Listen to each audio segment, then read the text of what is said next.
Estamos aqui mais uma vez, né, para a nossa segunda videoaula desta semana. Tudo bom? Sejam todos muito bem-vindos.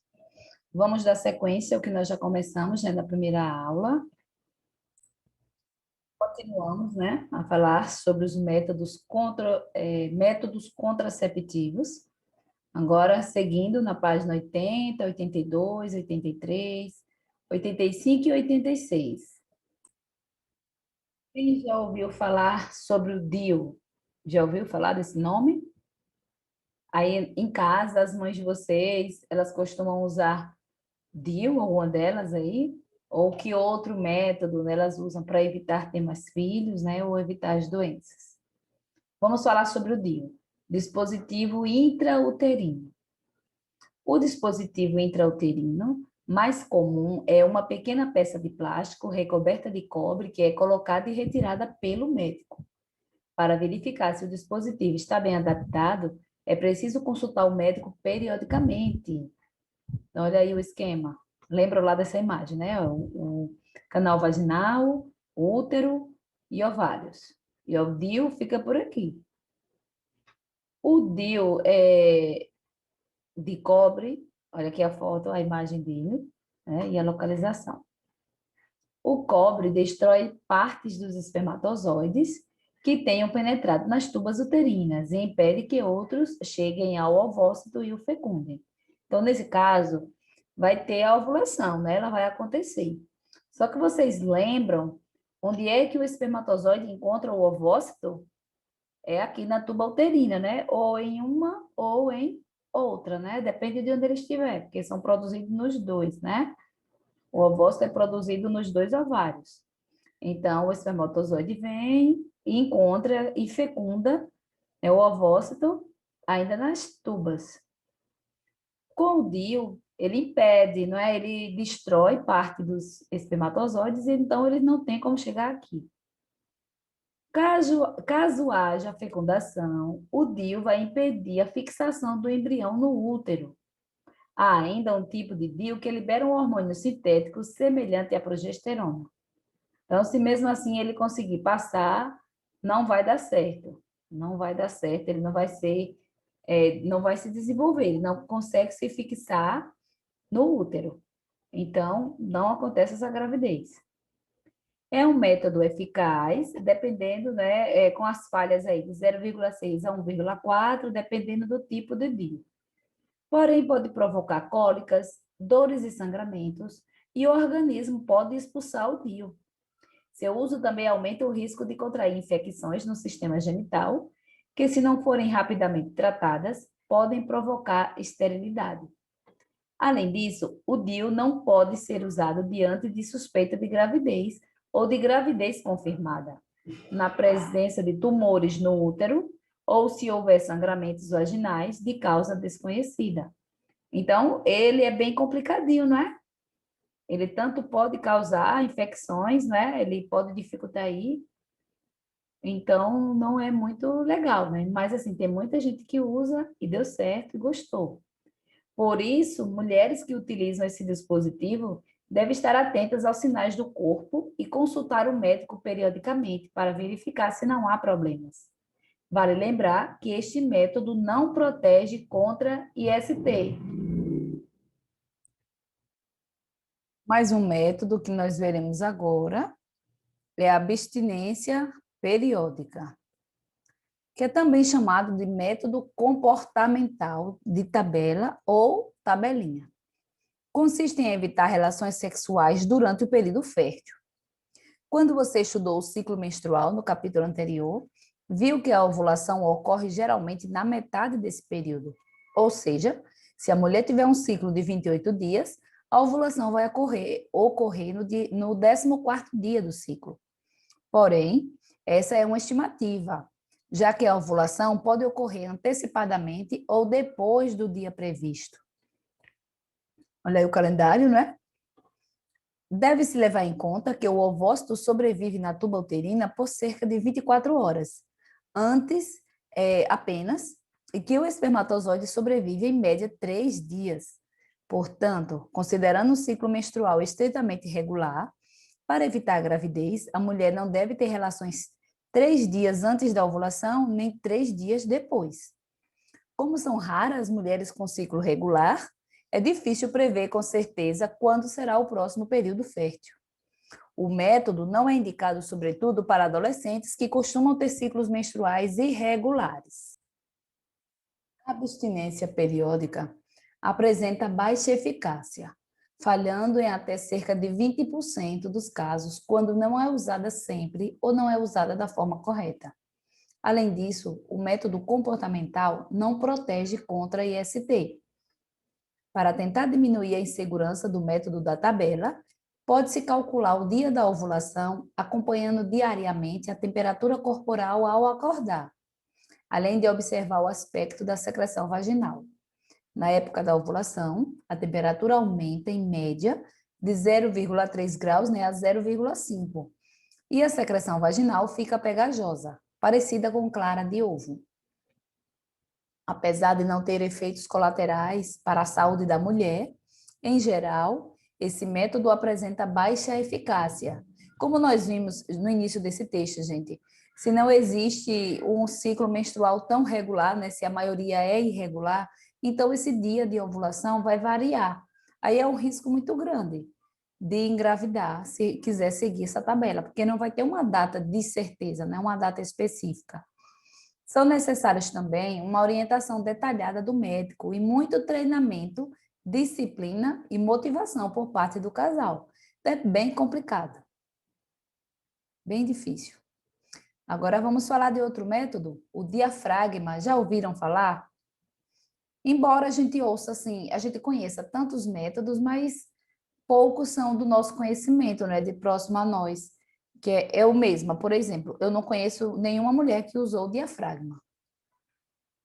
O diafragma é um capuz de borracha flexível, reutilizável, que deve ser colocado na entrada do útero pela mulher antes da relação sexual. Ele bloqueia a passagem dos espermatozoides. Então, veja na figura, olha aí, ela tampa, né, a entrada do útero. Olha aqui. Há vários tamanhos e tipos de diafragma. Só o médico pode determinar qual é o mais apropriado para cada mulher, além de dar instruções sobre o modo de usar. Para aumentar a eficiência do diafragma, deve-se lubrificar as bordas com espermicida e só retirá-lo no mínimo 6 horas e no máximo 24 horas após o ato sexual, pois há risco de infecção. Então, aqui é o espermicida, não é? Para matar os espermatozoides. Se ocorrer uma nova relação sexual depois de 2 horas, deve-se aplicar um pouco mais de espermicida na vagina sem tirar o diafragma. Esse cuidado é necessário porque o produto perde a eficácia com o passar das horas. Depois de usado, o diafragma deve ser lavado com água e sabão neutro ou higienizado conforme as recomendações do produto, seco e guardado no estojo para ser reutilizado. Então, a vantagem dele é que ele pode ser reutilizado, né? Você pode usar um tempão, o mesmo aparelhinho, o mesmo método. Mas tem essa complicação toda aí, tem que usar espermicida, com o tempo também, tem que ser certinho. O diafragma não costuma causar problemas no organismo, mas pode aumentar a chance de infecção urinária. Olha aí o problema, gente. No entanto, é menos eficiente que os anticoncepcionais hormonais e o DIU. Primeiro, porque ele pode ser colocado em posição incorreta. Segundo, porque ele pode sair da posição correta durante o ato sexual. Ele é solto, né? As taxas de falha são de 6% e 20%. Isso significa que, se usado de forma incorreta a cada ano, de 100 mulheres que usaram o diafragma, 20 acabam engravidando. Vamos para a página 85. Esterilização. Já ouviu falar de esterilização? Sim ou não? E vamos ver outro termo. A mulher que foi ligar. Já ouviram falar? Foram fazer laqueadura. É outro termo também. Esse termo de ligar é mais antigo, né? Que as pessoas falavam, eu já sou ligada. Não, eu já liguei. Mas é porque vem de ligadura, né? Ou laqueadura, que é mais comum hoje em dia. Isso na mulher. E a vasectomia, já ouviu falar? vamos conhecer esses métodos, tanto feminino, que são esterilizações, né? Tanto feminina quanto masculina. Se uma pessoa não quiser ter filhos, pode se submeter à esterilização, que pode ser realizada tanto em mulheres como em homens. Então, passa um tempo, o casal já tem a quantidade de filhos que acha que já é suficiente, e um ou outro resolve fazer a esterilização, né? Para não gerar mais filhos. Vamos falar sobre a esterilização feminina. Na esterilização feminina, chamada ligadura de tubas uterinas, né, ou laqueadura, o médico faz uma cirurgia para interromper a passagem de espermatozoides nas tubas uterinas. Então, veja aí a imagem. Olha os locais de cortes, né, nas tubas. Os espermatozoides vêm para cá, mas eles não passam. Dessa forma, a ligação que existe entre o ovário e o útero é interrompida, e os espermatozoides não podem mais chegar até o ovócito. Então, cortou o caminho para eles. As relações sexuais, o ciclo menstrual e as demais funções do organismo não são afetadas por essa cirurgia, que tem chance de ser revertida. Então, às vezes acontece isso, né? Da mulher vai lá, faz a laqueadura e depois resolve querer ter outro filho, faz o procedimento ao contrário. Olha aí, ó, na letra A aqui, tem o corte e amarração, que é permanente, e a letra B, amarração usando o clipe. Esse é temporário. Existe até casos de pessoas que dizem, né, que fez essa amarração e sozinho o organismo, né, acabou se soltando. Aí acontece de estar fértil novamente. Agora vamos falar da masculina. A esterilização masculina é chamada vasectomia. Trata-se de um procedimento cirúrgico mais simples do que a esterilização feminina, realizado com anestesia local. Olha aí. O médico faz um pequeno corte em cada lado da pele do escroto e corta os ductos deferentes, que depois são amarrados. Então, olha aqui, o corte na pele, o ducto deferente cortado. Com isso, os espermatozoides produzidos nos testículos não chegam à uretra e são absorvidos pelo corpo. Então, eles são produzidos nos testículos e por aí mesmo ficam. São absorvidos pelo corpo, né? Não chegam a ser eliminados. Após a cirurgia, é preciso precaução nas relações sexuais seguintes, pois pode demorar para que se esgotem os espermatozoides armazenados nos ductos deferentes. Vocês lembram que eles são armazenados, né? Os espermatozoides são produzidos e ficam armazenados por um tempo. Então, é por isso que tem que ter precaução logo no início da cirurgia. Só depois disso é que o homem passa a eliminar o esperma sem espermatozoides e fica estéril. A cirurgia não interfere no comportamento sexual. Eu não sei se vocês já ouviram falar, mas alguns homens têm medo de fazer vasectomia, né, achando que vai perder seus desejos sexuais, né, achando que vai ser diferente. Mas isso é um mito. Em geral, quem busca a esterilização não quer ter mais filhos, embora haja uma taxa de falhas, né? Assim, a decisão de se submeter à ligadura das tubas ou à vasectomia tem que ser bem pensada e discutida com o médico, né? Não dá para você ficar fazendo, hoje eu quero fazer, aí amanhã, não, eu vou desfazer. Não dá para você ficar para lá e para cá, não é? Não é uma coisa assim tão simples. Além disso, a esterilização cirúrgica não protege contra IST.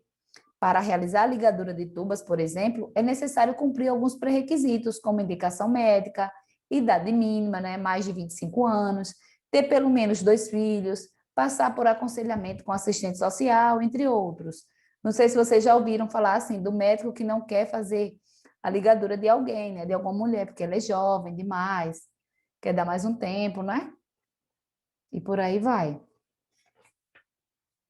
Gente, agora eu acho que nós vamos para a nossa atividade, não é? Vamos lá para a atividade. Nós temos as questões de 4 a 6. Por enquanto, vamos responder a questão 4, não é? Que a 5 e a 6 é com vocês. Muito bem. A questão 4.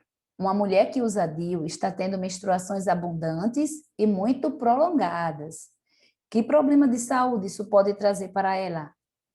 Olha aí, essas menstruações abundantes e muito prolongadas. Então, ela está sangrando demais, não é? Demais. Então, o que é que pode acontecer com ela? Que problema de saúde isso pode trazer para ela? Gente, se nós perdemos sangue demais do nosso corpo, o que é que pode acontecer? nós poderemos ficar com anemia, né? Vamos ficar com falta de sangue. Vamos ficar fracos. Então, vocês podem responder aí, que é anemia, tá bom? Então, as outras questões, respondam. Veja com seu professor da turma, se você tiver dúvida, fale com eles, tá bom? E tudo de bom para vocês. Respondo tudo certinho, envie para eles e até a próxima semana, tá bom? Tchau!